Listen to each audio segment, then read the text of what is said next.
Kayo. So ang kinabuhi ni Roda ani maigsuon is ipakita niya ang pagka-excited o ang kalipay sa iyang pagkakita kay Pedro. I-demonstrate niya diri kung unsaon mo respond, unsaon nato pag-respond sa Ginoo. So si Peter ani murag i-picture out nga Ginoo ani nga time, then sa ato ang pagpangalagad sa Ginoo unsay response nato. Kung naata sa pagpangalagad sa Ginoo, kabalutan nga buluhaton sa Ginoo ni, excited ba ka? So, lipay ko sa atong mga previous na to nga evangelism opportunities na to sa mga nasunugan, sa Pumpagon. So, although dili magita ni siya pinugsanay, di man pugson yun ang usa ka membro sa simbahan nga moapil, pero maura gini siya ang pamaagi nga mapil na to nga bilong ta sa usa ka simbahan. Kay kung murag ordinary rata nga members, murag gihimo ra nato ang simbahan nga hugasanan sa atong sala. Murag ihana ba simba sa kuron, murag taas-taas akong sungay, may alam maputlan, pero ang tinuod wala kanang involved sa ministry. Mura lang church goer lang, walay ministry involvement. Lipay ko kay Aileen kay nagsugod na ni siya apil sa kuan katong praise and worship namo, at least nga matibilo ang talent sa Ginoo nga naa sa iya ha. Although dili man tatanan mga kuano, mga angelic voice. So, wala man ang ginahanglan ang Ginoo kana tingog nga murag yung anghel.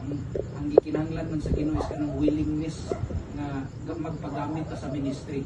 Nya ang importante ani ministry nga naa kay kalipay. Dili kay mo nga murag naatabiha kay napupusta kay gi-appoint ni pastor, kay kuanta ni pastor murag gibutang ta ana nga area kay murag blanco, murag walay nagdala anak nga ministry. So dili unta ingana no, kung nay mga appointment si pastor sa ato musulti lang punta nga pastor murag dili pa kayo na po na kaya diang area. So diri lang sa ako. Anyway, ganina nagkamulong panihapon na ko may igsuon. Nagkaon ko itong cookies. Na-realize na ko ba nga nanabitaw tas mga edad-edad na nga magsakit na ang tubod. Kaon ko. Kay bagura ko ni kaon bulag man kay bulag ito ng dagko bitaw mabulag ng punod tanan ikag sa bongga. Nasubraan man ako kaon kay murag lamig ang kay ning bulag yun, labi nagbugnaw-bugnaw. Nya suka na yun.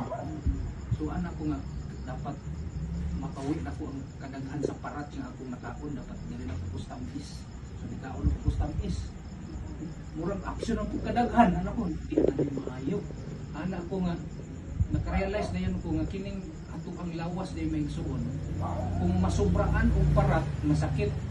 Kung masubraan og tamis, masakit gihapon. Masubraan og aslom, sakit gihapon. So anak ko nga kung saon man sa tao nga mabalansi gid niya ang kaparat, mabalansi niya ang kaaslong, mabalansi ang katamis para nga wala ni sakit. So anak ko ba nga murag ingana gihapon din na sa pagpangalagad sa Ginoo maigsuon. Ingana na siya kung masubraan ta siya sa usa ka butang. May gabi sa tanan. I acknowledge the arrival of Mimi Repentiso Manggot ni Ruel. Talaga pa man yan po.